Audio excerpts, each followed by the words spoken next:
اهلا بيكم. انا دكتور سمير عبد الغفار، والنهارده بعمل فيديو مهم جدا علشان موضوع كورونا. طبعا احنا عارفين انه عامل لنا كلنا قلق في حياتنا وذعر، وفي ناس تعبانه نفسيا، وفي ناس مش عارفه تخرج، وفي ناس مكتئبه، وفي ناس اصيبت، وفي عائلات تعبانه. فقصه كبيره جدا، ولكن في اخبار كويسه اعتقد انها يعني كويسه الى حد ما تساعدنا شويه في حل المشكله دي، ودي لازم انا قلت لازم اتكلم عليها النهارده.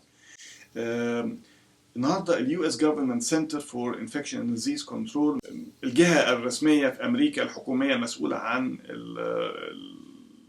التحكم في العدوى والاصابات، نزلت تحديث لموضوع الاصابه وانتشار الكوفيد 19 او الكورونا فيروس.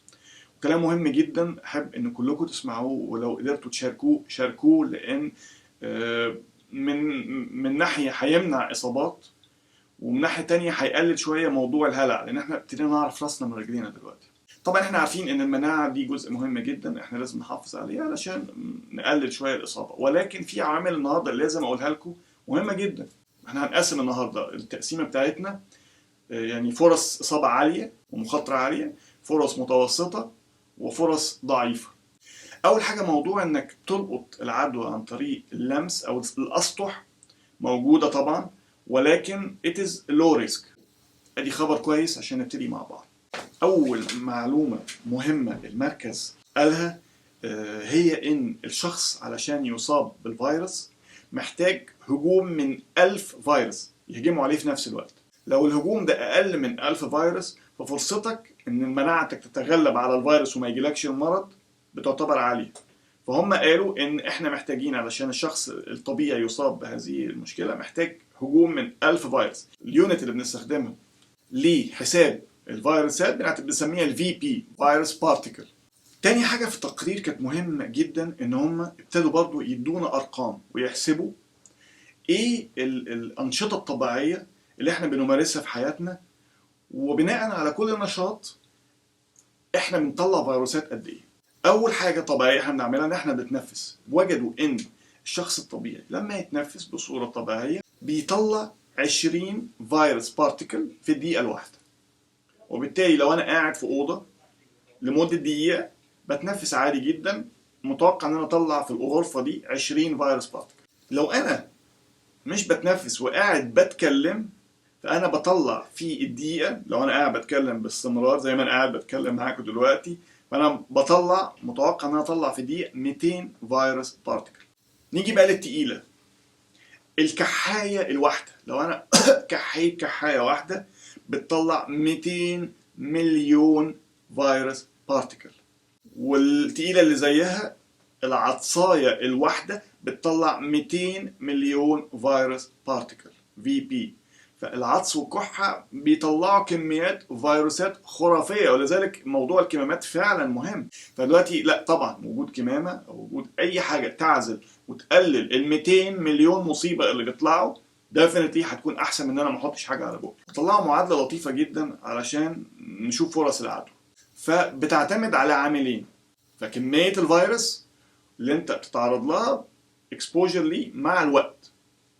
فهنحط سيناريوهات، وقبل ما نحط السيناريوهات هم علشان نقيم السيناريوهات دي خطيرة ولا لا ادونا 5 عوامل مهمة جدا. العامل الأول، هل انت قاعد في مكان مغلق ولا مكان مفتوح؟ وبناء عليه بنقدر نقول فرص العدوى هنا أكتر ولا لا. طبعا المكان المغلق مكان مغلق. المكان المغلق ده مساحته أو حجمه قد إيه؟ لو أنت قاعد في أوضة كبيرة ولا قاعد في أوضة صغيرة؟ العامل الثالث، هل الأوضة دي أو المكان اللي أنت قاعد فيه ده مساحته كبيرة ولا صغيرة جيد التهوية ولا لا في تهوية مستمرة، بحيث إن الفيروسات اللي بتطلع وتتعلق في الهواء دي بتخرج بتبعد، ولا بتفضل قاعدة موجودة في المحيط بدون ما نتخلص منها. العامل الرابع، في كام واحد متواجد في هذا المكان، سواء مكان كبير أو سواء مكان صغير. والعامل الأخير، أنت بقى متواجد في هذا المكان لفترة زمنية قد إيه.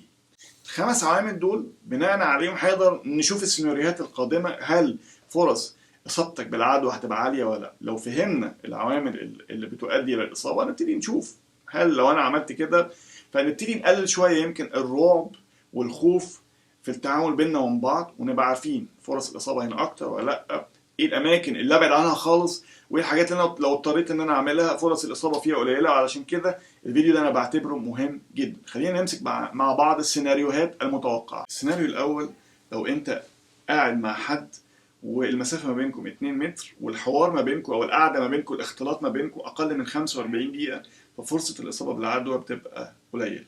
السيناريو التاني ان انت قاعد قريب من حد وجها لوجه، فيس تو فيس، والحوار ما بينكم اقل من 4 دقايق، وبالتالي برضو فرص او احتمال العدوى بتبقى ضعيفه او قليله. فانك تتكلم مع الناس، احنا قلنا لو اقل وجها لوجه اقل من 4 دقايق، او لو قاعد مع حد في الاوضه اقل من 45 دقيقه.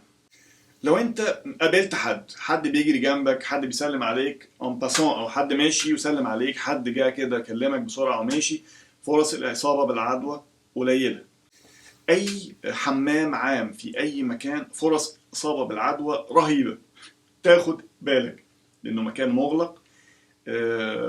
في طبعا نسبه فيروسات من كحه، من عطس، من لمس، فاماكن الحمامات فرص الاصابه فيها عاليه جدا. اي حفلات او افراح او حتى جنازات فرص الاصابه بالعدوى عاليه جدا. سينمات، اي اماكن افراح، كونسرتس، فرص الاصابه بالعدوى عاليه جدا، بالذات لو حطينا في اعتبارنا في عدد كبير جدا من الناس في مكان مغلق. المطاعم فرص الاصابه بالعدوى من عالي الى متوسط. وفي الاخر مش وقت خالص ان احنا نروح نقعد في مطعم وناكل. اغلب المطاعم اماكن مغلقه، الا لو فكرنا ان احنا ناكل خارج المطعم. المدارس فرص الاصابه بالعدوى عاليه جدا، حتى لو طبقنا التباعد 2 متر فرص العدوى عاليه جدا. اي مكان مغلق اندور سبيس فرص الاصابه بالعدوى عاليه. اماكن شراء الاكل، سوبر ماركتس، مولز، وات ايفر، فرص الاصابه بالعدوى انك تروح مكان ماركت او سوبر ماركت كبير، فرص الاصابه بالعدوى متوسطه. وبالتالي كل ما نقلل فتره تواجدنا في هذا المكان بتقلل الفرص. كل ما بناخد احتياطاتنا بحيث ان احنا ما نلمسش حاجات، يعني نحاول نقلل العدوى عن طريق اللمس، برضو بنقلل شويه الفرص. وبكده اعتقد السيناريوز دي مهمه جدا، نبقى عارفين الاماكن اللي ممكن ان يكون فيها فرص عدوى. عرفنا ان محتاجين كميه معينه من الفيروس في وقت. كل ما الوقت بيزيد تواجدك في مكان، الوقت مهم. عامل كميه الفيروس، دلوقتي عرفنا ان عندنا كذا عامل الوقت، تعرضك للفيروس، نسبة الفيروس اللي انت بتتعرض له قد ايه، واتكلمنا ان قلنا انك محتاج 1000 فيروس بارتيكل يخشوا يهجموا عليك في نفس الوقت عشان يتغلبوا على مناعتك.